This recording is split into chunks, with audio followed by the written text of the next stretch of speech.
Car chases are dangerous and unpredictable. Viewer discretion advised. Breaking news tonight, police in pursuit of a driver they say is driving a stolen car. Desmond Shaw live in SkyCal tonight with the details for us. Desmond, what's happening here? Susie and Chauncey, we are on the westbound side of the 10 coming through the San Gabriel Valley, but this started out in the Inland Empire in Fontana with Fontana PD. It looks like maybe CHP that is taken over on this one, this allegedly stolen Toyota Tacoma, we believe it to be. Looks like they have their hazards on. Just before we went to air, we noticed a spike strip attempt by CHP. You can see a pretty slow speed pursuit as far as things go here. We've only been looking at speeds between 35 and 45 miles an hour, and so it looked like they were taking that opportunity to attempt to do a spike strip. You know what? It looks like this is actually still Fontana PD there, but the spike strip attempt was by CHP at the on-ramp there, westbound 10. I believe that was at Santa Anita. So we are now barreling toward, well, not barreling, we're kind of just cruising, I would say, towards downtown Los Angeles. Westbound on the 10 here with this Toyota Tacoma pickup truck and authorities in tow. Chauncey and Susie. So, Desmond, did the the driver veer around that spike strip, as far as you know? They did, and yeah, and I think, you know, that they were clearly paying attention, and because they were going so slow, you know, I think they got a little bit of a warning there. They were able to see it and get around it pretty easily. So this is also kind of turning into a little bit of a traffic kerfuffle for people, as well as the authorities are kind of running that extended traffic break that you saw earlier in our shot there. So that's going to be another issue for people that are out here right now.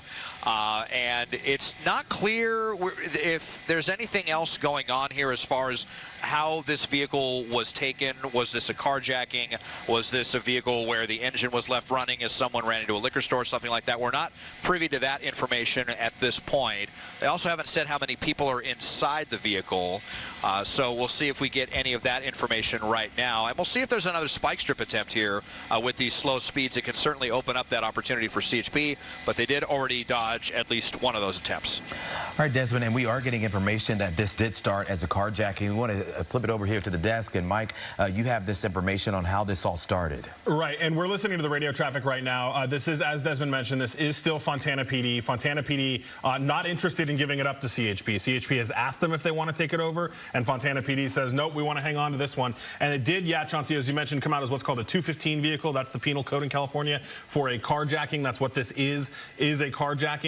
Now, was it by force? Was it with a weapon? That's still all unclear. We had heard some initial traffic that there possibly was a gun in the car. We don't know if that gun was used in the commission of the alleged carjacking, but it was something that they were making officers aware of, that there could possibly be a handgun inside. But again, Fontana PD does not want CHP to take this over. They do want their help, as Desmond mentioned, with the spike strips. They're calling for another one right now, kind of as we talk about this. But Fontana PD very interested in keeping this. Fontana PD's helicopter is over this as well. And for a time, you had Fontana PD, the sheriff's, and CHP helicopters all over this. So 3 law enforcement helicopters. This person obviously not going to evade any of them. But yeah, Fontana is hanging on to this one, but they do want CHP's help with some spike strips. Yeah, for whatever reason that might be, right, Mike? I mean, oftentimes agencies won't relinquish pursuits for ABC reasons, right? Right. You know, especially when we get into these, not that Fontana is a small city, but when we get into these kind of smaller jurisdictions, sometimes they like to hang on to them, especially if the crime or the alleged crime happened in their city. So this kind of leads me to believe that this was something that happened in their city. Maybe it was witnessed, but usually these agencies, if it's just something where they run a plate and the car comes back stolen, or a carjacked vehicle out of a different city, they'll chase it till it gets to the freeway and hand it off because it's not their caper, right? But the fact that they're staying with it now all the way into, we're coming into Rosemead, Monterey Park, leads me to believe that this is probably Fontana's case originally, and they want to stick with it. And I want to go back up to Desmond Shaw in SkyCal. Desmond, explain how this driver was able to skirt around those spike strips by CHP. Well, you know, the officer threw the spike strip out there, and I think just because this person's going so slowly, they kind of had more than a split second to see that spike strip in front of them. It happened pretty quickly. Maybe, you know, the officer might have unfurled it a little bit too quickly. It's a very, obviously a very tough operation to do. Officers that, you know, throw the spike strips out there, they have to do it perfectly, and they have to make sure that they, you know, not only time it perfectly, but that it travels the distance. what's kind of complicating things is that this suspect is staying in the middle of the freeway, so that's, you know, more distance that spike strip has to travel across. The officer might kind of have to put themselves in danger and walk out into one of the lanes to be able to get it out there in front of them. So that it's pretty difficult, even at these slower speeds. That's typically the only time that we see spike strip attempts, is when we see these slower speeds or really, really light traffic conditions. I mean, we're almost on the edge of pit maneuver territory if they wanted to, with this open freeway and the slower speeds. We'll see if they want to get that aggressive on this one. But, you know, like Mike was saying, some of these smaller agencies, especially in the Inland Empire, they will take it as far as they need to if they're, you know, really willing to commit to it. And this is not the first time that we've seen Fontana PD follow an allegedly stolen vehicle far to the west. We'll just see how far west, or north or south perhaps, just how far this one goes. Yeah, and as Desmond was talking about a possible pit maneuver, it is possible on the freeway, though it is very rare that we have seen one, but certainly done. And it begs the question, will Fontana Police Department, are they actually equipped for it? You know, the CHP, they're ready to go at any time with any other vehicles to do a pit maneuver, but other smaller agencies, as we were talking about with Mike at the desk, they may not be equipped with the actual vehicle to do a pit maneuver. And then it begs the question, will the CHP then jump in again and help them along the way as they were with the spike strip? You know, also with the pit maneuver, them being armed, if that is the case, if this was a carjacking and there is a gun inside this car, that certainly increases the security level, the dangerous level for, you know, officers who are willing or wanting to do this pit maneuver, right, Mike? Yeah, there are several agencies that won't do a pit maneuver if there is reason to believe that this person is armed, because the whole design of a pit maneuver is you spin them around, but when you do that, the driver is now immediately facing officers, and if that person has a gun and they could fire at that officer, that's obviously something they're very concerned about. I was just looking through some of our old pursuits that we've covered with Fontana PD, and I do see mentions of pit maneuvers involving Fontana. So as a policy, it seems like they probably do, but again, you know, we are bordering on that line, as Desmond mentioned, of being close. Now we're a little bit faster than we should be, but we're weaving in and out of that area, and certainly the freeway is wide enough open to be able to do this. I also, you know, we're talking about CHP. I'm a little surprised that CHP is getting involved, because CHP generally has that rule that if it's either all theirs or not at all. So the fact that they're helping with spike strips is a little bit different, but you have to think that Fontana PD, they're not in their city. They don't have officers that can get ahead of this car to lay their own spike strips, so that's why they're relying on the CHP to do that. Now, will they eventually give this up and let CHP have it? That's still yet to be known, but CHP is now I can listen to them trying to get some units in place to try to lay down a spike strip. All right, want to go back up to Desmond Shaw. Desmond, any activity or movement out of this driver since this chase started? Not really here. We'll double in again and see if we can see the driver. We don't. They look just, well, not too much fidgeting around or any really crazy erratic movements like sometimes we see with some of these suspects. I think they're just, I don't know, the way they're going, this is kind of looking like one of those ones where they're just trying to drag it out as long as they can possibly get this one to go, not making any real serious attempt to get away from the authorities. I mean, we're not even close to the speed limit here. You know, a lot of times we'll see suspects with the super crazy driving, even driving like in reverse, like we saw the other night with that stolen vehicle pursuit. So we do know that there is only the driver in the car. That's now what's being broadcast there over the radios. So we'll just see if another spike strip attempt is in the offing. And even if they do manage to land that spike strip, that's not necessarily going to end this pursuit immediately. We've seen so many pursuits go on for a long time after the tires have been spiked. Remarkably long how well some of these vehicles can hold up. And by the way, this is a Toyota pickup truck, one of the most reliable vehicles on earth. And, you know, we have certainly seen some of these go the distance even after they lose their tires. Yeah, that's certainly true that we have seen that. I mean, we have seen pursuits go on metal. I mean, just, you know, sparks flying out of the, you know, what's left of the tire, if you can even say that. But as you can see here, a pursuit continues as we go under this overpass here on the freeway, on the 10 freeway, still going west. Yes, that's right. We're going west right now. Mike has something to add. Yeah, I was just going to say, we're finally in a definitely pit-approved speed range here, and they appear to be actively choosing to not do that. These would be the perfect conditions of that. We dip down to the 20s, even, you know, right now we're at 23, 25 miles an hour. There is nobody around him on the freeway. There is no reason not to from a situational standpoint. So obviously it seems like they have made that decision that that's not something they want to do, because we are in perfect territory to do that right now. Which, Mike, that could go back to what we were talking about earlier with this possible gun that this suspect might have. Right. Again, yeah, they don't want to flip him around. And again, we don't know the nature of the crime, right? We don't know how violent this carjacking was. They're obviously privy to a ton more information than we are. We know the official want is carjacking, but what happened during the course of that carjacking? Do they know who this person is? Do they have a lengthy violent record? Those are all things that is being considered by the sergeant or the lieutenant calling the shots here for Fontana PD. That's right. And as far as we know, one person inside this Toyota Tacoma pickup truck tonight that was, we believe, stolen in the Fontana area. As far as we know, this started in the Fontana area, and the Fontana Police Department still in pursuit tonight, not relinquishing it to the CHP, although the CHP is lending a hand. Desmond, did you see something, another spike strip? There may have been a spike strip underneath the freeway there, because I just noticed the suspect kind of swerve at the last second. We'll see what kind of radio traffic we hear on that one. If there, and I saw that unit that was also looked like he was parked in those collector lanes over on the far right lanes there. So may have been a spike strip attempt there. I just kind of saw some dust fly up and the suspect try to get out of the way. I guess we'll see here momentarily if we start to see any of these tires deflating. I mean, it's just incredible that, you know, they can do this on the freeway, because as you know, as Desmond was talking about, it's not an easy process to take out those spike strips and throw them out and then wait for that person and then bring it back in. You know, as Desmond was talking about, it can pose a big danger for officers who are doing this, because they do have to get out of the way.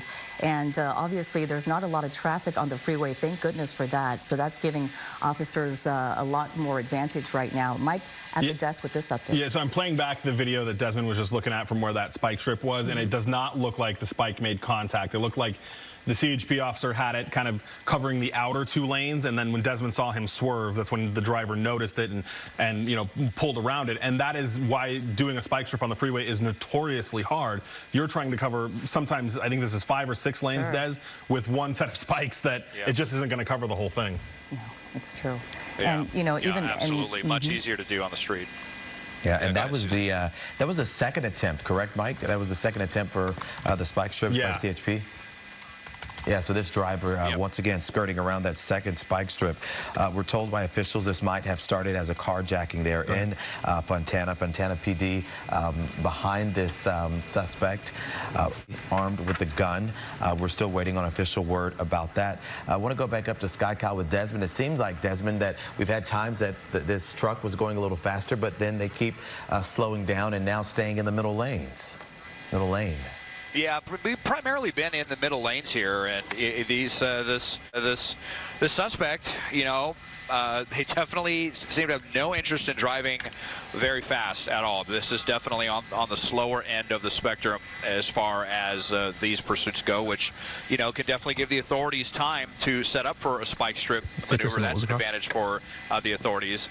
But still, as we've seen now 2 different times, a very difficult thing for them to pull off as we are making our way here near downtown. So we're going to have a decision coming up here if we're going to stick with this is where the 10 turns into the northbound 101 going into downtown LA, and then they'll also have the option to hit either the north or southbound side of the 5. As I look around, the 5 freeway is pretty much open. Might be a little bit of congestion on the 101 if northbound, like there pretty much always is headed through downtown LA, that they may have to contend with. We will see here momentarily what the suspect decides to do. It looks like they're going to be going for the northbound 101 through downtown Los Angeles.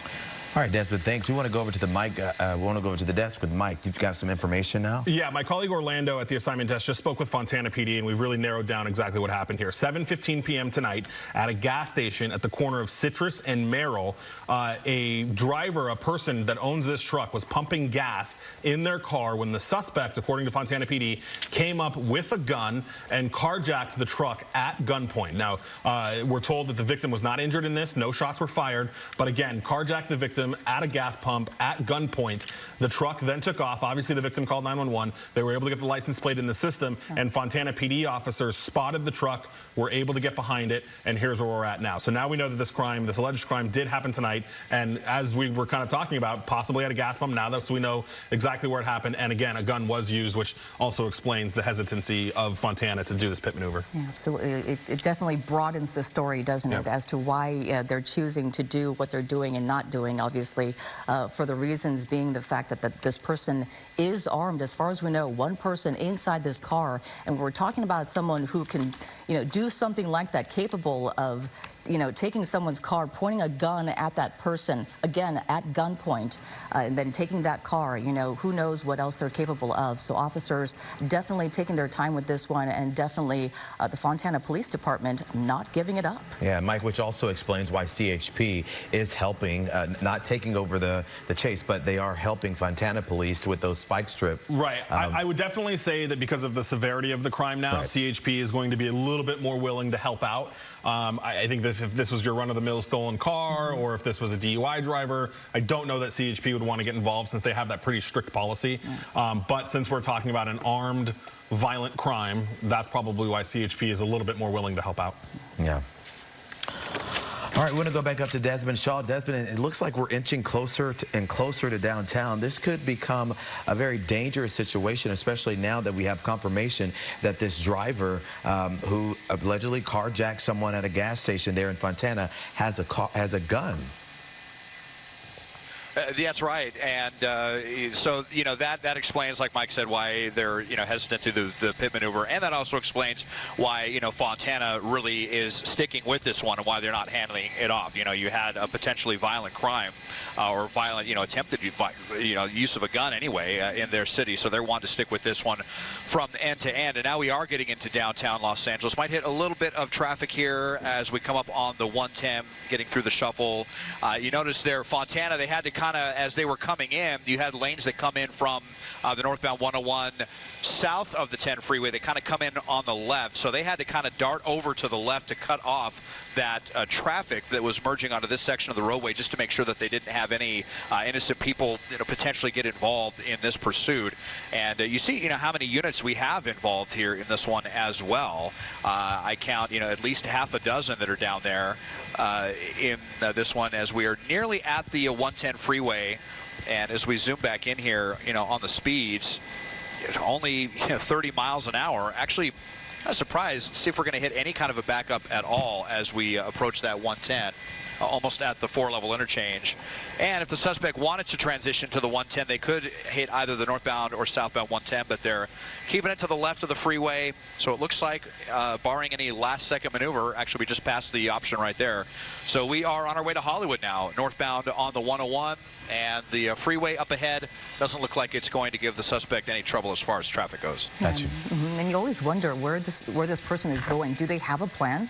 Do they have a destination where they're going to stop and maybe ditch this vehicle, or get away with a friend? Who knows if they're in the car right now talking to someone about it? But it is really curious, because sometimes they don't know where they're going. They have no plan, and sometimes they're going to a familiar place. Especially when we start crossing counties, right? When we get this far from where it started, you always are curious what their deal is, what their plan is. I'm listening to some CHP radio traffic. The benefit of CHP not being the pursuing agency is they're able to do a lot more traffic control for Fontana. So we're listening to some of the CHP units that are well behind these Fontana units running a traffic break. So, surprisingly, you've seen before where cars will try to pass the pursuit, especially at these low speeds. So CHP's back there running a break. So he doesn't have a lot of traffic ahead of him, but he is creating traffic behind him. Yeah, once again, this all started at 7:15 in the Fontana area. The driver, the owner of this truck, around 7:15, was there at the gas station pumping gas. Mike, talk about how police were able to catch up with this suspect after he carjacked the person with the truck and then hit the road, and you're saying no gunshots were actually fired during the carjacking? Yeah, that's right, Chauncey. The victim, rather, was pumping gas, putting gas into this truck, which I also want to point out is concerning, because now we think this truck probably has a decent amount of gas in it if the guy was putting gas in it at the time. So that's an issue. But yeah, that's when the suspect allegedly came up at gunpoint and stole the truck from the driver here. The driver then called 911, and presumably he knew his license plate, was able to relay that to police. And if not, gas stations are just covered in security cameras. It wouldn't take long at all for the gas station employee to play back that tape or recording and look at the license plate to give that to police if they didn't already have it. And so responding officers were able to spot the pickup truck, confirm the plate, and the chase has been on ever since. And I'm just going to look back really quick at the Fontana police helicopter, Eagle 1, which is still over this in Hollywood, by the way. They have been consistently on the 10 the entire time. So it looks like this person did what he did, got on the freeway, and has not switched off of the 10 freeway for this entire chase, all the way through the San Bernardino County area into LA, through downtown. And now the only reason we're not on the 10 is because he ran out of the 10 and we're on the 101. Yeah, it's true. And you wonder when this person is going to stop, if they will stop at any point before they run out of gas, because as Mike mentioned, this all happened at a gas station, and it's unclear if that person filled up all the way before they were actually carjacked, but it could be very well possible. If you're just joining us here on KCAL News at 8, this is breaking news of a stolen pickup truck pursuit. The Fontana Police Department in pursuit all the way from the Inland Empire now into Los Angeles. As you can see, we are on the 101 North in Westlake now with the Fontana Police Department and the chopper still overhead with the CHP assisting. As we saw moments ago, we saw a couple spike strip attempts, and we say attempts because there were a few as far as we know, but they did not make contact. And once again, this has been at an hour. We're here at an hour on this chase now. It's 7:15 is when police say this carjacking happened at the gas station. The suspect pointing a gun at the driver of this truck while they were pumping gas and then taking off in the truck. Police, Fontana police, able to track down this suspect in the truck. We haven't seen a lot of high speeds here. We want to go back up to SkyCal's Desmond Shaw as to your vantage point and also as to what we may be running to as we inch closer and closer to downtown. Well, we are well past downtown now. We're on our way. We'll be in Hollywood soon. I can tell you what we're going to run into in SkyCal there as we get a great shot of, I believe that's the CHP chopper there going through our shot, is we are going to be running into a pretty decent amount of wind, unfortunately, in the San Fernando Valley. My intrepid pilot, Dylan, and I were really hoping that this pursuit was not going to head up towards the very bumpy valley. We will be sticking with it regardless. But, you know, here we go, northbound 101. No traffic really to speak of. We've been seeing CHP actually holding some on-ramps back, and some really unfortunate people who are, you know, you could say no good deed goes unpunished as they're following the law and stopping. They see the red, blue lights coming, and they're stopping to let the pursuit go by them. Unfortunately now, folks like this truck right here are going to be stuck in some pretty bad traffic because this person's only going 30 miles an hour, and CHP is holding all the lanes back. It's definitely going to back up the traffic here for everyone that is leaving downtown. Don't want to widen out too much, but trust me, there is definitely a backup there now extending coming out of downtown.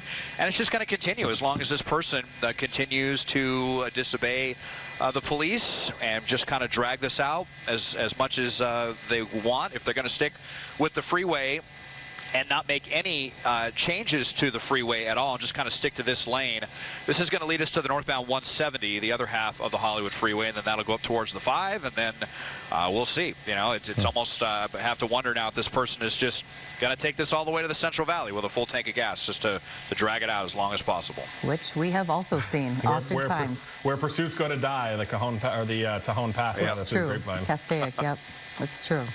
Well, as we continue to follow this here on KCAL News at 8, again, this is breaking news. This all started in Fontana at Citrus and Merrill at a gas station there just after 7 o'clock tonight. Someone was carjacked, and this is the car that we're looking at. That person alone inside this car, and the Fontana Police Department not relinquishing it tonight to the CHP because they obviously want this person caught, and Mike believes perhaps because this person committed that crime inside their city, right, Mike? Yeah, lots of times when we have these semi-smaller agencies, Fontana's a decent-sized agency, though, but you do see this where they don't want to give it up. And as Desmond mentioned, specifically in San Bernardino County, we have seen San Bernardino sheriff's deputies chase people all the way to the west end of the San Fernando Valley. I mean, those guys really don't like to give up chases, but a lot of these agencies are in that same boat. And, you know, I think that a lot of these times they know that they don't want to give this up, and I would imagine, are sometimes concerned that if they hand it off, maybe the other agency they hand it to won't be as aggressive as them. Maybe they won't chase it until they get this person into custody. So I think there's a little bit of that if they're in control of the chase, that they know that they will be there till the resolution of it and hopefully take this person into custody, and hopefully safely, because they'll pull over. But especially in LA County law enforcement a little less tough on chases lately because of everything that's gone on. So when they come into LA County, Fontana PD may not want to give it up because they could be worried that one of the local agencies here wouldn't chase it the way they would. Yeah, and as we've been talking about, you know, limited with officers' capabilities of what they can do to stop this car, right, Mike? Right. Yeah, right. Because again, if this person, now we are confident that they are armed based on what Fontana PD is telling us, they're going to sit here and try to continue to do these spike strips. And unfortunately for Fontana, they also have to rely on CHP for that. Of course, they've got a great working relationship with CHP, but again, it's not their agency. So right, they're banking on hoping CHP isn't doing other things. And actually, as I'm listening to this, I can hear the CHP dispatcher saying negative on spikes.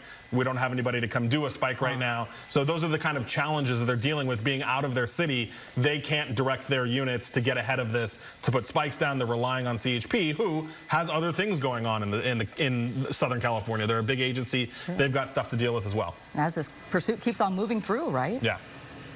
Yeah, Mike, also talking about back to the beginning at 7:15 when this alleged carjacking the gas station, you're hearing word that the driver is okay and no shots were fired, right? Yeah, correct. The Fontana Police Department tells us that nobody was injured in that whole thing. I'm sure very shaken up, but that they were not injured, no shots were fired, which is the good news. But, you know, I'm sure this person now stranded at the gas station. Maybe somebody came and picked him up, but knowing now that his truck is still involved in this very lengthy pursuit, almost an hour and a half after the truck was stolen. Yeah, and it's unclear why they're going so slow, as we often see on freeways, especially. We see freeway speeds plus, right? I mean, usually it's that plus area that we're talking about with these chases, but it seems that when, you know, the speeds are low like this, and in any other case, they might be able to attempt a pit maneuver to turn this car around and get it to stop. But in a case like this, when the person they know for a fact is armed, there was a carjacking involved. They held a gun to a person's head, possibly tonight, and said, "Give me your car." So under those circumstances, it's going to be a different situation for those officers because they can also put themselves in danger by doing so. Yeah, and I just was mapping how far the gas station was from the freeway, and it is just a little under 2 miles from where this happened to the freeway, and all this driver had to do was get on Citrus and drive straight south for 2 miles and hit the freeway. So you think about what this person has done. They've made a total of 2 right turns during this whole chase. One to get out of the parking lot of the gas station and one to get on the freeway. And that's all we've been doing the whole time. Wow. And Mike, it seems like that Fontana police got on this suspect's tracks pretty fast from that gas station. Right, yeah, especially considering it's only 2 miles. I mean, that's not, if the person's driving this slow the whole time, it gave them a little bit more time. But yeah, only 2 miles from the freeway. And let me just look and see how far within the city of Fontana. It's kind of in the middle of Fontana, but kudos to those officers for getting towards the gas station pretty quickly to be able to find this car. Yeah, let's go back upstairs to Desmond Shaw live in SkyCal. We are in the Hollywood Hills area now, right, Desmond? Yep, Susie and Chauncey, we are leaving Hollywood now. This is the end of the Highland on-ramp there, where it comes up on the left end of the freeway, one of the busiest ramps in Los Angeles. I'm sure we've all experienced that wonderful ramp many times at rush hour. And so, you know, it is CHP that is in the back right now that is running the traffic brake to hold everyone back from that. You know, it's just kind of crazy as someone who has logged many tens of thousands of miles in LA, you know, the difference between 5 seconds time could be the difference between losing a half hour or more of your life. The people that you just saw that was zoomed ahead of this to get ahead of this suspect are now going to get to wherever they're trying to get to in a reasonable amount of time. Whereas the folks that yielded now, they are going to be stuck in this nasty little backup behind the suspect, depending on where they decide to go from here. We will be coming up to the Hollywood split soon, where they can continue for the onto the 170 north or transition to the Ventura Freeway section of the 101, northbound 101. Sometimes we call it the westbound 101 to differentiate the two as we head through the San Fernando Valley. So we will see it. It looked like I saw a little bit of debris kicking up back there. I think the suspect might have hit some minor debris there in the roadway. I was just stopping to see what that was, but didn't look like it was anything major. And so now we are officially in the San Fernando Valley. Fortunately for us, well, the wind hasn't knocked us too bad. Hopefully that continues to be the case up here for SkyCal. Yeah, this person obviously hasn't run out of gas yet, and they're going awfully slow. That could be helping as well. It's not going to be a gas guzzler for sure just because of that reason. And this person taking things slow on the freeway, and the Fontana Police Department right behind them, as Desmond was talking about, the CHP helping out tonight in various ways with running traffic breaks as well as putting down spike strips. And they're attempting to do that several times, but looks like so far they have not been able to do so. And as they move along this freeway now on the 101 freeway, the 10 freeway before, the CHP obviously, as Mike was saying, they have a job to do, and it's not specifically this one. Right. And spike strips might not be possible when the Fontana Police Department is asking for them right then. Right, and the only good thing that, well, not the only, but one of the good things that Fontana has going for them is because of the ground that we've covered, we're continuously entering new CHP areas. So we've gone through Baldwin Park, we've gone through East LA, we've gone through downtown, and now, or the central CHP office, and now we're coming into the West Valley CHP office as we enter the San Fernando Valley. So Fontana is going to have a whole another set of CHP units that they can try to get to bring, knock on their door and say, hey, you want some, come play with some spike strips to try to get this to come to an end. The other thing that I was looking at, Des, I think his hazard lights have been on the entire time that we've been looking at it, which is also kind of interesting to me as well. Yes, you're right. Sometimes we see this really silly stuff with these pursuit suspects. If it's the hazards on the whole time or a turn signal or the wiper blades or whatever, that is, definitely the case. I'm kind of getting the impression that this person is just kind of zoning out right now, and this is, kind of what we might qualify as kind of a joyride pursuit. Not to make too light of it, because it was serious circumstances. But we've just got these low speeds with the driver just seems to kind of be zoning out. I mean, other than dodging a couple of spike strip attempts, not changing lanes, not doing anything crazy, not going 100 miles an hour, not zigging and zagging all over the place. I don't know that I've seen a single lane change during this entire pursuit, other than to try to evade those spike strips. So center lane right here is going to take us to the northbound 101, I believe. Those two lanes to the left are what transition to the 170 section of the Hollywood freeway, which would take us to the 5. So we're going to find out here very quickly if we're going to be headed northbound on the 170 or northwestbound on the 101. And Desmond, I was just about to talk about the lane changes. This suspect, same lane, that middle lane, all the way through. Going back over to Mike now, historically, allegedly this was a very violent carjacking involving a gun with the owner of this car. The ones that I've covered here so far, only been here a few weeks, but it seems like when it's under those circumstances, the suspect normally drives a little faster and doing everything to get away from police. But it seems like this suspect is just kind of cruising the whole time. I was going to mention that, yeah, Chauncey, you're right. Generally, a violent crime leads to a pretty wild chase. Right. It's not usually, give me your car, I've got a gun, and now I'm going to drive 40 miles an hour for an hour and a half. That's usually not the case when we cover these chases. So it does make you, I mean, we can never get into the mind of a pursuit suspect here and know why they're doing what they're doing, but it does make you even more curious that when they go to that length to commit, allegedly commit that kind of violent crime, their behavior during that crime doesn't really seem to match their behavior during this chase, which is different. And you know what? It looks like CHP may be done running those brakes, because now we're getting into that situation. You have that civilian car there to the right of the frame that looked like they were trying to inch up. Yeah, right there on the top there, trying to inch up and get past the police cars, which is always just so curious to me why people do that. But oh, there you go. Now you got a CHP unit back there running it. And this is, again, as we're entering a different office for CHP. We're in their West Valley office now. We are, you know, a good 60-some miles away from Fontana, where this all started tonight. So not only the CHP officers who have been helping along the way from different agencies, or different jurisdictions, I should say, but from also the Fontana Police Department, who has not given this one up. They want to get this guy themselves. They have asked the CHP to run those traffic brakes. They've asked them to provide spike strips when they can, and we have seen several of those attempts that have not been successful, unfortunately. But this person has been driving at this rate, you know, under 50 miles on the freeway for a while now. And, you know, I know a lot of people at home are going, you know, just pit this guy, you know, just push him from the back and make him turn around and stop this car, and let's just stop this chase. But really, officers, they have a very methodical operation when they do all this, and they're all in communication right now as to what they want to do next and what they're going to attempt, and what they can and cannot. Obviously, with this guy armed and this person with a gun, certainly the limited options are what we're talking about. Well, and they're also going to weigh risk versus reward. We're going 50 miles an hour on the freeway. CHP is doing a good job of controlling the traffic behind him.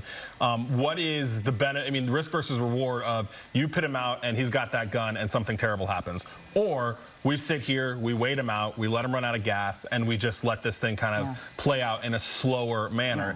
If this person was driving at extremely high speeds, you know, super endangering the public, not that this isn't doing that, but, you know, weaving in and out of traffic, those kinds of things, then, you know, that's when you might start to see the more aggressive moves to bring this to an end. But somebody who's driving 35 miles an hour with no traffic near them, why not? Why not let them, and just let them run out of fuel and be done with this eventually? Again, with a gun involved, that is that careful, methodical operation that we're talking about, because it is so delicate when you think about a person who knows what kind of state of mind they're in right now, and with a gun, what they could possibly do to an officer. And we talked about the police strategy too, Mike. You were explaining this. Whenever you put those spike strips down and the car hits it, it tends to turn that car around, and now you have the suspect facing those officers who is possibly armed with a gun. Right, and again, if this is sorry, I was listening to the radio really quick. Especially when you're talking about a situation that this is what they call a fresh crime, right? This isn't something that happened a couple days ago. They probably have no idea who this suspect is. They have no idea who this person is. And so they probably are not able to run any kind of background information on them. Do they know their history? Do they know if they've had violent tendencies before? When all of those are unknown, and, you know, as you mentioned, Chauncey, doing a pit maneuver would have that suspect facing the officers, they're gonna take their time and let this play out. Yeah, absolutely. Well, this has been going on and playing out for more than an hour now. If you're just joining us here on KCAL News at 8, almost approaching the 9 o'clock hour for KCAL News at 9 with Pat Harvey and Juan Fernandez. But tonight we're talking about this stolen pickup truck pursuit, and this has been breaking news for the good part of an hour now. The Fontana Police Department in chase tonight, and they are not giving this one up. It all started with a carjacking in their city at Citrus and Merrill at a gas station around 7:15. A man who was pumping gas was carjacked by this person we believe is driving this car tonight, and they took off on the freeway, as Mike was saying, just about 2 miles off the freeway there from the gas station there, so it was not a difficult move for this person to get on the freeway. And we have been on the freeway this entire time. Usually, you know, we see them exiting a few times, maybe on a surface street, just to ditch officers and maybe test them and see how much they can, you know, get away with. But this person has been on the freeway, adamant about staying on the freeway, only changed once onto the 101 from the 10 freeway, and this is where we still are tonight. And in Sherman Oaks now, again, this all started, I mean, a good 60+ miles away in the city of Fontana tonight. We want to go back over to Mike Rogers. And Mike, once again, this all starting with that carjacking at the gas station and how police were able to get with this suspect and track him down pretty quick. You're talking about 2 miles away from that gas station. Yeah, and look what, Des, what's happening on, just sorry, really quick, Chauncey, the east side of the, or the south side of the 101 there was all jammed up too. Yeah. Yeah, it looked like there was a little fender bender there, and CHP was running a traffic brake to try to get them off of the freeway. So, well, I'm sure this will make that better. Unrelated issue there. Yeah, right. Yeah, so anyway, Chauncey, only 2 miles from the gas station to the on-ramp of the 10 freeway where presumably this happened. So that's not long at all for this victim to call 911, dispatchers to get officers out there, and officers to be able to spot this truck, get behind it, and try to initiate a stop. You probably had an officer that maybe was already in the area, or one that was already on the freeway, or something like that. But even Eagle One, good old Eagle One has been over this the entire time. They're the Fontana PD helicopter now in Sherman Oaks, but even there, I'm looking at where they started following this, and they were, they were over the freeway maybe 2 miles from where, a mile from where the suspect presumably got on the freeway, so it didn't take long for the helicopter to get there either. Yeah, it's true. And, Desmond, if you can just kind of run us through, where we've been and the slow speeds that we've been going at, but covering quite a bit of distance. Yeah, I mean, we are really just cruising through, several different counties now. We may be headed for our third county, San Bernardino, LA County, and Ventura County. If we continue at this clip, we've passed a bunch of different freeways. We're on the 10. We've basically been on kind of the same stretch of asphalt the entire time because the suspect has just kind of been sticking to the middle lane, and whatever freeway that happens to that stretch of concrete, the suspect, that seems to be where they're headed. That went West 10, North 101, and then Northwest 101 into the San Fernando Valley. We'll be coming up to the 405 here pretty shortly, so we have covered a lot of distance. But these trucks, and considering that this was taken at a gas station, going this slow, and if the tank was close to full, this truck has got a long distance to go. I mean, they could make it all the way to San Luis Obispo or even further potentially. So we'll just have to see how far that goes. Unfortunately, we would not have enough fuel to do that, but we would take this probably as far as the west end of Ventura, up towards, once you get north of Ventura there, it unfortunately gets a little bit too dark for us. We'll just have to see how this all plays out, but just kind of looking at the way that this is shaping up right now. Well, let's see. Here's the option for the 405, and okay, it looks like we may be making the transition here to either the north or south 405. So let's see what the suspect's next move is going to be. This lane here on the left will take them to either the north or south 405 here. So to West LA or north towards the 5 freeway. We'll see. And we'll see how, CHP gets in and coordinates the traffic brake with all of this. So, and it's northbound. We are headed northbound 405 towards Van Nuys, Granada Hills, the 118, and the 5 freeway.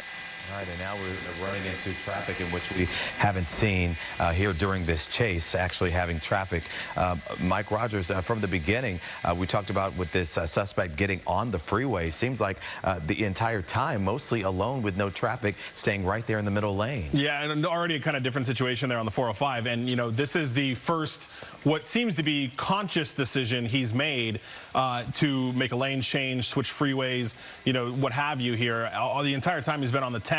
The 10 forced him onto the 101 because the 10 ended in downtown LA. This is the first time we've actually seen him change lanes and actively choose kind of a different freeway to get onto the 405, now going on to the 405 North. And Desmond, what are we talking about here when we look ahead as to where this suspect may be going as far as the traffic that we might run into? Traffic is pretty light up ahead. There's definitely quite a few cars, but considering that, they're only going 45 miles an hour, I mean, all of the traffic ahead is going much quicker, so the suspect isn't even really likely to run into any other cars going this direction, even at this late hour. Of course, it is still the 405, so you're still going to see, quite a few vehicles out there moving at full speed. So you've got people going 65, he's only going 40, so that's why it looks like they have a wide open, empty freeway. Yep, it has really just been a slow kind of a cruise along here as we are northbound on the 405. This has been the pace all the way from Fontana. So if you've ever, wondered how long it takes to get from Fontana to Van Nuys, we have been on this for, I think about 40 minutes now on this one. So actually, my pilot Dylan saying getting pretty close to an hour now on this pursuit with the hazard lights. They've been on the entire time, and kind of one of those strange ones. The character of a pursuit can change at any moment, though. There's times where suspects go really, really slow, and all of a sudden they slam on that gas pedal, and everything changes, or other times where they're going 100 miles an hour, and then they pull over, and it's over. You just never know what's going to happen from 1 second to the next, but Fontana is saying we are going to take this as far as we have to take it. I guess, who knows, maybe we'll see who runs, if it's the suspect in the Toyota or if it's Fontana PD's cruisers that are out here. I mean, they do have quite a few. There's at least 6 of them that are in tow with CHP back there running the traffic brake. So we just crossed Sherman Way right now. Northbound 405 will have the suspect will have another decision to make once they get to the 118 freeway, Pat. Well, you know what? They certainly have committed quite a bit of law enforcement out there. You're talking about PD and talking about the CHP, and the fact that the CHP is involved because obviously it's on the freeway, but seem like they may be more inclined to do something to try to stop this. And you mentioned that they've done a break, so they're keeping traffic behind. What does it look like ahead, Des? It's pretty empty up ahead by virtue of the suspect driving so slowly. Traffic was moving at pretty much full speed, so you've got everyone up ahead, way ahead now, going 65 miles an hour, and no one being allowed to get in front of the suspect. So it, kind of creates this illusion of a magnificently wide open 405, like I'm sure all of us wish we could experience on, pretty much any other hour of the day here. That's right. So that's what we're looking at right now. There were a couple of spike strip attempts earlier on the 10. One, I believe, in Rosemead, and then another one near Alhambra or City Terrace. Neither spike strip was successful. We haven't heard about any other imminent attempts right now. As Mike was saying last hour, it's kind of dependent on what CHP officers are available and if they want to partake in that, because all the Fontana PD units are, actively in the pursuit. So we'll see. But again, another decision coming up here in moments as the suspect gets up to the 118 freeway. All right, Mike, I see you over there nodding your head. Yeah, Pat, you were talking about all the resources that kind of committed to this, and we are in the north end of Van Nuys now, just to the east of Van Nuys Airport. And I want, if our director, Mike, can show my computer here, I just want to show you the trail from the Fontana PD helicopter. It's Eagle 1. It's this one right here. And if we zoom out, you see just how long Eagle 1 has been following this chase all along the 10 freeway, the 101 freeway, all the way back into here in Fontana. They took off out of San Bernardino Airport. For reference, though, the chase or the stolen vehicle, the gas station, the carjacking happened right here at Merrill and Citrus. And then that driver, we believe, came down Citrus to the 10 freeway, and it did not take the Fontana PD ship long at all to be able to catch up with it. And they have been in tow the entire time, zigging and zagging. You see them making these loops here because of the slow speeds that this car is going, or the truck rather, is going through the downtown area. And now you've got the CHP helicopter right here that's also been kind of following them the whole time, Pat. But Fontana not willing to give us up from the air or the ground. Okay, well, they have their reasons for doing that, Mike, which again, we have seen time and time again, even in situations like this. This is a stolen pickup truck. The driver is armed. But if they have not put anyone else in danger, pulled that weapon on anyone, sometimes they will pull off. Right, if it's dangerous. And to be honest, I wonder if that's a concern of Fontana PD and why Fontana PD hasn't given it up. Other agencies may not chase as hard as they will, especially in San Bernardino County. Those agencies generally will be involved in pursuits longer than some of the LA County agencies will. And the fact that they know that this person is armed, Fontana PD may have information that we don't. Correct. They may have pulled that weapon and to actually get this truck. We don't know that for sure. And officers are really good at knowing their frequent flyers, right? They're really good at like, oh, I've seen this guy before. I've dealt with him before. I know his deal. And that could also play a role in this. So obviously, as you mentioned, Pat, a lot, we don't know. You know what, Des? I don't know. I almost thought that this cruiser is speeding up here, trying to get closer to this truck, right? That's what it looks like. Yeah. It does kind of look like it. Yeah, I mean, maybe if they, you can actually see him. Looks like it was just adjusting his light right there. That they control with a little mechanism right inside, trying to get a look through the rear compartment to see if they can see, what the suspect is doing. They might want to see, the demeanor of this person, or, if they're waving a gun around or something like that. See if they can take the opportunity with these slower speeds to do a little bit of recon. So we are crossing the 118 now, or preparing to anyway, as we're coming up to Devonshire. And if unless the suspect makes any sudden movements, they're going to be continuing northbound 405, and they'll be dumped out onto the northbound 5 headed towards the Santa Clarita Valley. Just listening to a little bit of CHP radio traffic here, talking just about the traffic breaks that they're coordinating back in there. As I widen out, you can see all of the units that are involved in this one, and still all of that wide open pavement for the suspect as they continue. And now as we cross Devonshire, the next junction will be at the 118 as we make our way into Mission Hills. And on this trajectory, it looks like we may be headed for Somar and beyond. Guys, I'm sure you probably talked about this last hour. Is this vehicle too big to try a pit maneuver or not? I mean, we've seen things happen before that we didn't expect. Yeah, I wouldn't say so. I think they would do this. It is, a little bit more of a high-profile vehicle, but I wouldn't think that they wouldn't do a pit. I think if the reason they're not doing a pit is probably because he's armed. Because of the weapon. Yeah. All right, just wondering about that, because they sure are getting close enough. We're really slowing down now. Yeah, well, down to 20 miles an hour and back up again. So I don't know, some of these suspects, they really like to taunt when they are running away from them. I did see they rolled down the window and had a little bit of a hand motion there for a moment, and then looked like they rolled the window back up. And so, yeah. What do you think, motioning to officers? Yeah, he's just kind of, I don't know if he was just kind of waving his hand out the window or what exactly that was. There you see that CHP unit there. So indeed, we are crossing the 118. So there's a CHP unit that's getting ready to come in, and they're going to take over that traffic break. I heard them talking about that on the radio. So it sounds like they're switching out units and putting in a fresh set of wheels in there to run the traffic break, to make sure that no one gets involved in this in any way. So we are now, unless the suspect gets off the freeway, we will be hitting the northbound 5, and then we have the junction of the 5 and the 14, Newhall Pass. Will we head to Canyon Country, or will we head to Santa Clarita? Oh, there's also the 210 West if they wanted to bend back around and double back out of Somar back towards Pasadena. That would also be an option as we make our way to the north. Let me ask you a question, Desmond and Mike. Has this driver been driving this speed limit most of the time, so we haven't seen any really fast or reckless driving? No, I mean, that's what we were kind of remarking about it. He got on the 10 freeway in Fontana and took the 10 freeway all the way into downtown. As long as we've been over it, it's been these speeds. The only reason he really got on the 101 is because the 10 ended and he had to go into downtown, and they kind of, forced him onto the 101 a little bit there.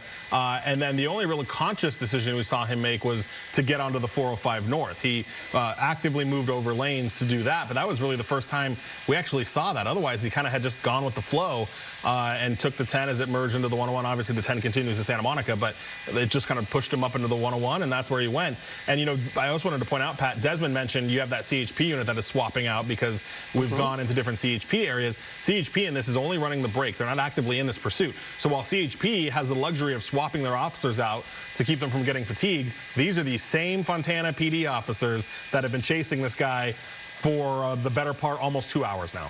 And obviously determined to get this guy. They're not going to give it up. This is something that they have said that they want to keep. The CHP has asked them a couple of times if they want them to take it over, and Fontana said, nope, this is ours, we want to stick with it. Okay, but the fact that CHP is helping them in terms of running that break, They obviously requested for that? They did, yeah. And because, you know, Fontana, we're obviously well away from Fontana now. So it's not like they have their officers that they can say, hey, go get ahead of the truck and lay some spike strips. They don't have that luxury. So they need that other agency that's ahead of the pursuit to be able to come in and put those spike strips down, which they've been trying to do. But we haven't seen, as Desmond mentioned, we haven't seen a spike strip since before downtown. And that's because every time they ask CHP doesn't have any officers that are close enough to get into place to put a spike strip down. All right, because I'm looking at is that CHP right behind this vehicle? No, right now it's Fontana. It's Fontana right behind it. All right, well, that makes a big difference then in terms of getting out there and being able to. That's CHP on the other side there, right there. Trying to get ahead, passing? Yep, so. All right, maybe something's going to happen. Go, Des. I think they're going to be running a traffic break here kind of on these. So these are the lanes at the end of the northbound 405 coming into the northbound 5. So you have that unit there who is on that other side of the split to get in so that they can kind of coordinate that extended traffic break. You have a lot of lanes on this section of the 5 right here as we get up through the 210 and the 14. I did just hear a CHP officer. I heard that the dispatcher asking, hey, is there anybody available who has a spike? And there was one who said that they are standing by with one. So we may see another attempt here coming up as we make our way now into the Newhall Pass. Again, first will be the junction of the 210, and then you have the 14-5 split as we climb into the Newhall Pass. Let's see what the suspect decides to do here as we pass by Roxford. So has the option here for the 210 back towards the Somar on this one. Maybe getting over to the left a little bit. Let's see. It looks like they're probably going to be sticking with the North 5 here. You know, what would be easier for law enforcement? That is a wide stretch of freeway there. What would be an option for them that they would like better in terms of sticking with the 5 or going to the 210? Yeah, that's an interesting question. Maybe I would say maybe the 210 just because it would be less congested. With the 5, you're going to have a lot of truck traffic that you're going to be dealing with. Although, because we're dealing with these really slow speeds, you know, the suspect is really kind of giving the CHP some easier options as far as spike strips go, just kind of creating a lot of wide open conditions ahead. But, you know, with the 5, if we go up past Castaic, which, well, we will not be going north of Castaic for safety reasons, but climbing the Grapevine, you know, it is a lot darker up there, you know, obviously pretty steep as well.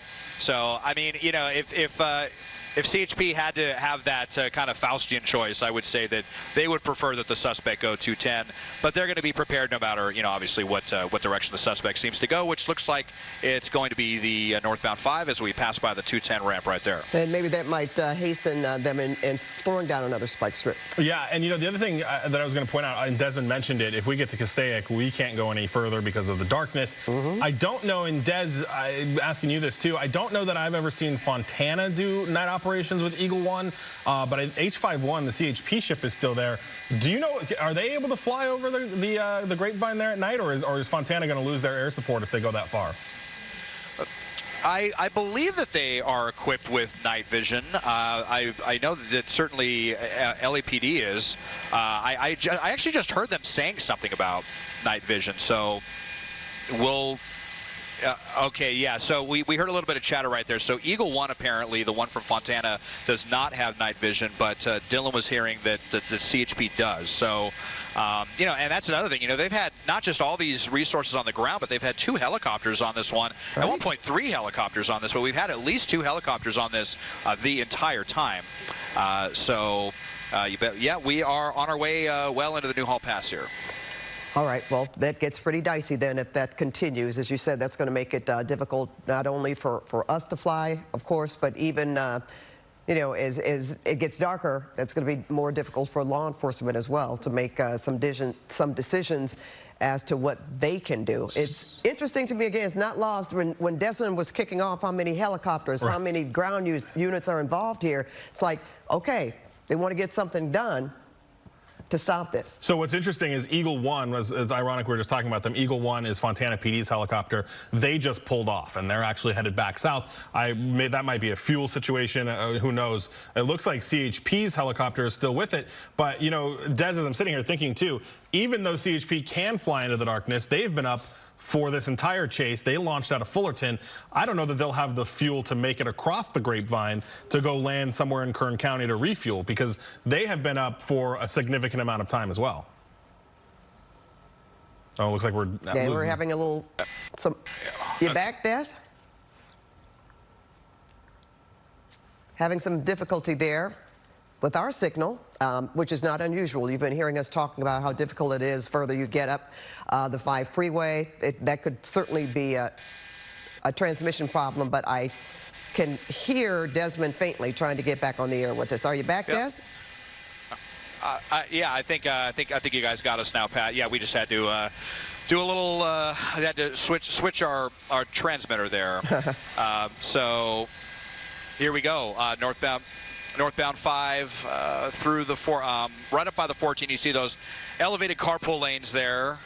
So we are, well, stick with us here. We'll have to contend with this elevated carpool lane until we get past the 14, which is right there. So indeed, the suspect sticking with the 5. They had the option there for the 210 or the 14 headed towards Canyon Country or the Antelope Valley. It is certainly trending like, unless something changes here, that this suspect is just going as far as they could possibly take this, running the truck down to empty, and you know, barring any movement here in the next few minutes, we are going to be headed towards. We're watching the suspect go up towards the Grapevine. Okay, guys. Now we know the CHP is in a position where they're running brakes. If Fontana asked them to take over, they could do that. And if that's the case, they also have jurisdiction outside, as far as Bakersfield and beyond. Right, yeah. California law enforcement, the way it works is they're sworn kind of at a state level. So, what is he doing? Oh, go ahead, Des. Oh, they may be working on something up there. Go ahead, Mike. Go ahead, Mike. We're just... Yeah, some air traffic. There's a lot. I can tell you there is a lot of air traffic up there. There is CHP. There's all the news helicopters up there. So Desmond's dealing with some congested airspace for sure. But what I was going to point out, Pat, yeah, the Fontana PD can certainly make the arrest outside of their city limits. They have that power and ability to do so. And if for whatever reason that they didn't feel comfortable with it, CHP has been there the whole time and can certainly, step in and officiate that arrest for them if they needed to. Yeah, because we've seen where they can change out on any given through any given jurisdiction, and the CHP is far as wide as far as California is concerned. So it doesn't matter where he goes. If CHP wants to get involved, they certainly will. And I was just kind of looking through the number of CHP offices that we've transitioned through from Fontana. That's the San Bernardino area to Rancho Cucamonga. Baldwin Park has their office. East LA, Central, West Valley, Altadena, and Newhall we're in. So CHP has, yeah, and then we're going to go up to the Tejon office soon. Okay, Desmond, I keep looking at all of these vehicles behind this truck and what's happening in front, which certainly doesn't seem to be a lot of traffic. But again, because of the darkness, that would obviously make a difference in terms of what they would use maybe to bring this to a halt. Don't know for sure. I know we've seen some that have gone as far up as Castaic, as far as we could see from the chopper, and they've actually been able to either throw down a spike strip or pit a vehicle to stop it. But if they don't, again, as we've been talking, that doesn't stop the arrest from taking place at some point. Yeah, we actually have certainly heard about and seen a few spike strip attempts as we get up towards the Grapevine. I've definitely seen quite a few myself that have ended pursuits, and heard of others after we've lost visual because it's at night. We can't proceed any further than about Lake Hughes Road. We can make it pretty close to about Castaic Lake and the 5 freeway, and then that is about as far as we can go, and then we'll be kind of watching it right into the distance and into the abyss as it will kind of appear up towards the Grapevine, because it is just so dark up there, and SkyCal not equipped with the night vision technology, so it would not be safer for us to proceed. And but I mean, it might be so windy up there as well. We'll see if CHP will continue. We've definitely been getting knocked around a little bit here as we've headed over the Newhall Pass and the Santa Clarita Valley. and I have to imagine that it's only going to be windier headed up towards the Grapevine. I tilted up to show you the trail of traffic frustration that this suspect has left behind them, going so slowly with all of those people that are probably just going, what is going on right now? How is there traffic at this hour? And this is the reason right here. The suspect coming out of Fontana, now well established into the Santa Clarita Valley, covered, this is definitely in the, I would say, top maybe 5% as far as distances that has been covered by a suspect. And, just considering the logistics of what happened and how this came from a gas station. Of course, we don't know how much gas was in the tank, how much had been pumped by the time that the suspect allegedly pointed a gun at the suspect and took their truck. But reason to believe that the suspect has a decent amount of gas, and they're kind of sipping it because they're only been going 35, 45, maybe 50 miles an hour. So that is what happened. The entire duration of this pursuit. That is what happened. Then they stole this truck at gunpoint. Yeah, it was at a gas station. The victim was pumping the gas. Fontana police told us that they walked up to the suspect walked up to the victim at gunpoint, stole the truck.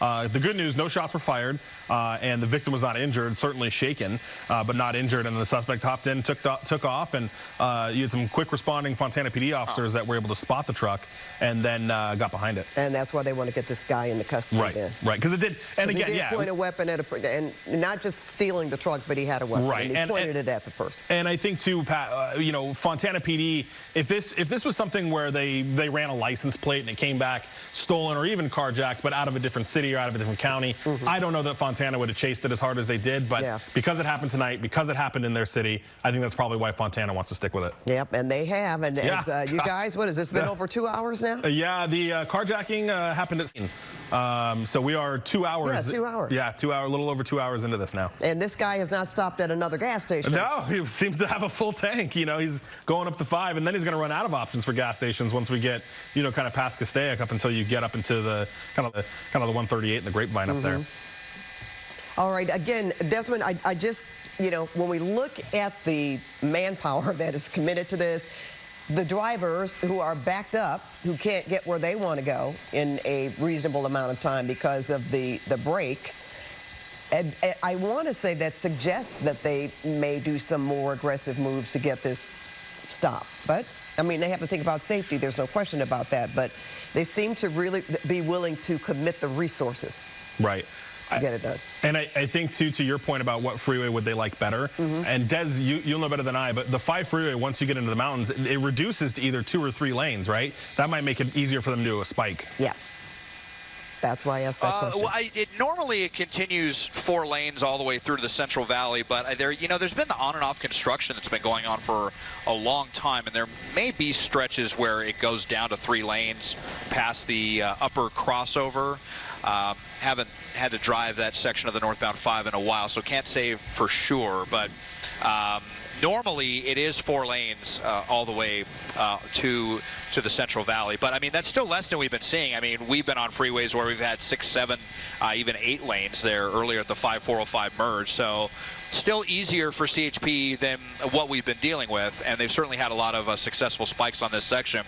I think I'm hearing, it kind of sounds, I don't know if you're hearing it differently, Mike, but I kind of feel like I'm still hearing this dispatcher asking if anybody has a spike, if they have anybody set up on this one. It sounds like they're already reaching out to Bakersfield PD possibly to see if they have any spike strips that they can lend to the operation. Yeah, so the way the CHP, you're right, Desmond, the way the CHP offices work here is we're on the TAN frequency, or the Newhall office of the CHP, and Newhall office is going to carry us all the way to the Kern County line. So if the dispatcher on the TAN frequency can't find anybody that has a spike strip, now they've got to cross the county line to go to the Kern County CHP or the Kern County's CHP office to see if any of those units are going to have one that can maybe be set up at the county line, because if none of the units have it, then that's it for the rest of the county as far as the CHP office goes. So your only other choice is hopefully there's a unit that's up near the 138 that can cut over with a spike, but if they don't have one, they don't have one, and then you're going to wait for CHP up in Kern County to do it. I can't imagine them one. You know what? It's 9:23. 9:23. I'm just thinking they probably want to get this over sooner than later, certainly before the midnight hour. Well, and then you got all these Fontana PD personnel that have to drive back to Fontana. To home, exactly. I was just spying on the Fontana police helicopter. I assume they ran out of fuel because they actually landed at LAPD's helipad at Van Nuys Airport. So that looks like they're probably going to get fuel there. It's right next to where Desmond lands as well. But so the Fontana PD ship's now down at Van Nuys Airport. Okay, look at this. I don't know if that's significant here, but I thought they were speeding up again to try to get closer to this truck. It kind of, yeah. Go ahead, Des. Well, we are getting almost, well, we were very close to the speed limit there for, I think we touched 65 there for about a second, which was, you know, the fastest speed that we've seen so far. But now kind of back down to 45 or 50 miles an hour on this one. So, yeah, you know, the thing is, too, if, you know, Fontana doesn't have the night vision goggles, they weren't going to be able to continue up ahead on this one anyway. We'll see, you know, if CHP decides that they will be able to, you know, fuel dependent. I mean, because they're obviously going to have to take that into account, that wherever they go, they're going to have to leave enough fuel for them to fly back to wherever they can land to get fuel. So they're probably calculating that if they have enough fuel to get to Bakersfield, or if they need to turn around and get fuel now, if that's going to be how they continue with this one. So speeds way back down again. Oh, look at this. His hands hey, we've out got the a window flat tire. Too. Oh, there you go. The front left. Now it's just stopped. like that. Just as it was about to, just as we were about to go into the void, all of a sudden, at pretty much the last moment that we had a chance to keep eyes on this, the suspect got a flat tire. I didn't see any spike strip, any. And there he look is. at that. You know what? Now I'm hearing him talk about, I think there was a spike strip apparently at some point, and just like that. You know, I didn't think we were going to be able to get the end of this one, and it looks like we are. Well, good. They're tired. And they must have snuck that spike in, Des. I didn't see that at all. No, I didn't either. You know, didn't see him attempt to avoid anything. Obviously, the suspect didn't see it either, so they fooled all of us on that one. Here you see the K-9 that is ready, that is all amped up in the event that the suspect tries anything like running off or any kind of sudden dangerous maneuvers. I have a feeling that the dog will definitely dissuade the suspect from doing that. You can see it is pretty breezy out here. You see his T-shirt kind of fluttering there in the wind. But northbound 5 here, right by Magic Mountain Parkway, is where it looks like this should be coming to a peaceful conclusion. You know something? We didn't see it, and as you mentioned, Des, that you didn't see it either. I'm wondering. Oh No. Oh boy!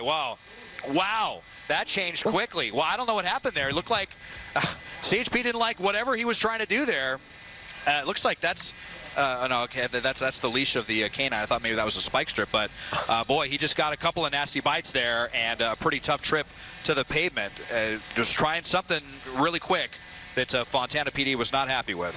And we couldn't see what that was either. So there's been quite a bit that's going on in the last 10 minutes or so. I'm just wondering when that spike strip could have been placed, because that tire just seemed to go out pretty quickly, if that's the case. You know, sometimes we see them drive for a little bit a longer distance after they've thrown down a spike strip, but for us not to see it, yeah, and then that to happen when it did. I wonder if I mean, they went over a number of underpasses over the 14, and you know, in that area, I wonder if it happened there. I was just playing back the moment that the dog went after him. Oh, that's what happened. So he had his hands up. He was complying, and then all of a sudden he started to turn around. And as soon as the suspect made that turn, they let the dog go instantly. They were not giving him any time to rethink that decision. Okay, so guys, obviously they did not tell him to turn around. They just said, keep walking backwards. The suspect looked almost like he turned around and yelled something at the officers, is what it looked like. So that was enough for Fontana PD not to like that and let the K-9 go, who, by the way, has also been on the chase this entire time. So, yeah, so the K-9 is also tired. Yeah, exactly. All right, well, wow. Okay, well, Desmond, you want to call this Code 4? Yep, this is officially a code 4. The driver was the only one in the car, so it is a all clear here for authorities. Unfortunately, not an all clear for everyone that is stuck in this backup here. Boy, some folks have been in this for a long, long time. Wow. Trying to get, if you were trying to go from like Hollywood or Van Nuys to Castaic, until CHP reopens lanes, unfortunately, it is going to be a jam up for these folks getting stuck in this, and hopefully they can reopen lanes soon, Pat. Yeah, I hope so too. All right, thanks so much for that call, Des.